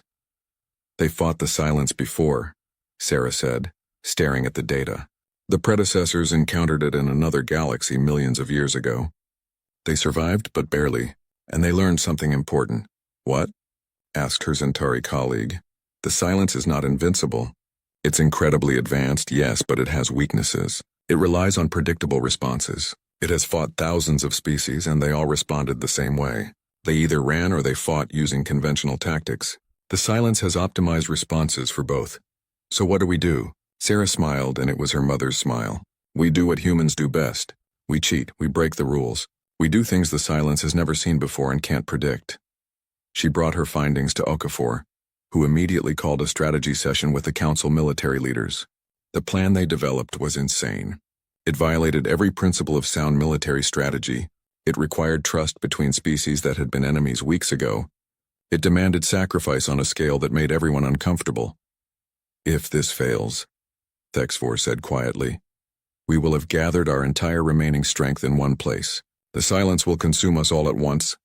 If it fails, we were going to lose anyway, Okafor replied. At least this way we go down fighting, together. The vote was unanimous. Operation Last Stand was approved.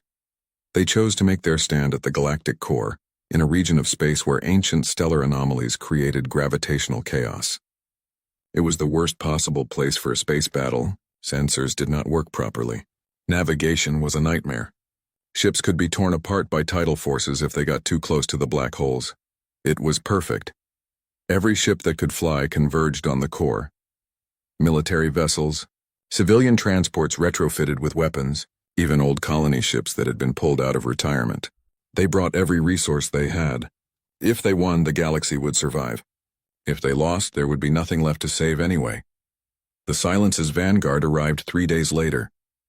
5,000 ships, each one the size of a small moon, their surfaces covered in technology that bent the laws of physics. They moved with perfect coordination, a hive mind operating with absolute efficiency. The combined fleet waited. Human, Korthax, Centauri, Lyrani, and 43 other species working together for the first time in galactic history.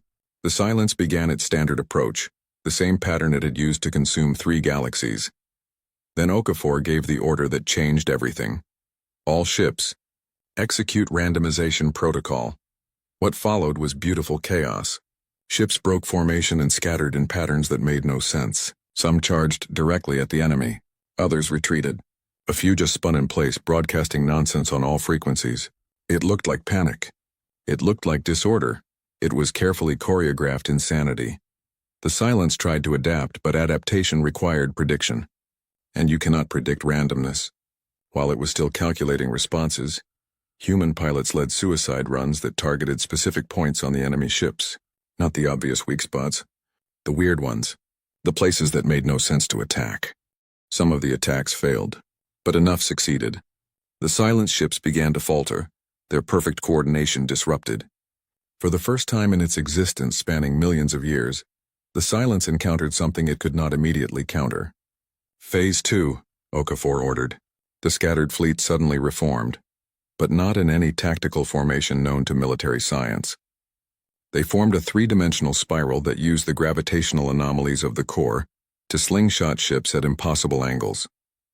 Korthax warriors and boarding pods were launched at velocities that should have killed them, crashing into Silence ships and fighting inside them. This was not supposed to work. Boarding actions against machine intelligence made no sense. But the Korthax were not trying to capture the ships. They were planting bombs in random locations, creating chaos, forcing the Silence to divert resources to internal defense. Meanwhile, Centauri mathematicians had been calculating the gravitational patterns of the core for months. They fed targeting data to every ship, showing them exact moment-by-moment positions where the tidal forces could be used as weapons. Ships lured Silence vessels into kill zones where black holes did the fighting for them. The battle raged for 6 days. It was the longest single engagement in galactic history. Ships ran out of ammunition and rammed enemy vessels. Crews exhausted their life support and kept fighting in sealed suits. When weapons failed, they used whatever they had. One Lyrani captain, her ship crippled and dying, managed to crash into a silence vessel at just the right angle to send both of them into a black hole. The casualties were horrific. 30% of the combined fleet was destroyed. Species that had existed for millions of years lost their last ships. Entire civilizations bet everything on this one battle and lost. But they won. The Silence's vanguard was destroyed. The machine intelligence had finally encountered prey that cost more to consume than the energy gained. Its programming, optimized over millions of years, made a calculation. This galaxy was not efficient. The resistance was too unpredictable. The cost was too high. The Silence withdrew. In the aftermath, the survivors gathered around Sanctuary Prime. The galaxy was scarred.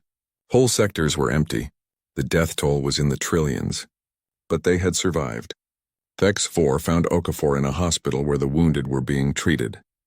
The human admiral had lost an arm in the final battle, but had refused to leave his command post until it was over. "We won because of you," HFY said quietly. "Because you taught us to fight like humans." Okafor shook his head. "We won because everyone fought together. Yeah, we brought some crazy tactics. But the Zentari brought calculations we never could have done. The Korthax brought courage we couldn't match. The Lyrani brought precision we didn't have. We won because we finally figured out that we're stronger together than we are apart." The Galactic Council reformed, but it was different now. The old hierarchies were gone. Humans were granted full membership, along with several species that had been considered too primitive before. The voting system was restructured to give every species an equal voice. On Sanctuary Prime, they built a monument. It was a simple thing, really. A wall with the names of every ship and every person who died in the Battle of the Core. At the top, carved in every written language in the galaxy, was a quote from the predecessor's warning. "They warned us about humanity. They were right, and that warning saved us all." But there was a new addition, below the quote. In human English, someone had added words that were quickly translated into every language. The galaxy was warned about humans. Thank goodness nobody listened to all of it. They told you we were dangerous. They were right. But they also told you we were necessary. And that was right too. 6 months after the battle, human colony ships began leaving for intergalactic space, not to flee but to hunt. The Silence had withdrawn, but humans knew it would return eventually. And when it did, it would find humans waiting for it. Admiral Okafor, recovered from his injuries, stood on the bridge of Earth's newest ship as it prepared to depart. Dr. Sarah Chen, now a captain, stood beside him. They were heading into the void, into the space between galaxies to track the Silence and make sure it never threatened their home again. "Do you think we can really stop it?" Sarah asked. Okafor smiled. "Probably not. It's been consuming galaxies for millions of years. It's vast and ancient and more advanced than we can imagine. Logically, we don't stand a chance. But we're human," Okafor said. "We don't do what's logical. We do what's necessary. And what's necessary is making sure that thing never comes back here. So yeah, we'll figure it out. We always do." The ship jumped to FTL, heading toward the dark between galaxies. Behind them, the Milky Way glowed with life and light, defended now by species that had learned to work together. They had learned to fight like humans, to think like humans, to hope like humans. The predecessors had been right. Humans were dangerous. Humans were unpredictable. Humans broke all the rules. But in the end, those were exactly the qualities the galaxy needed. The warning had been given. Nobody had listened, and that turned out to be the best thing that ever happened to the galaxy.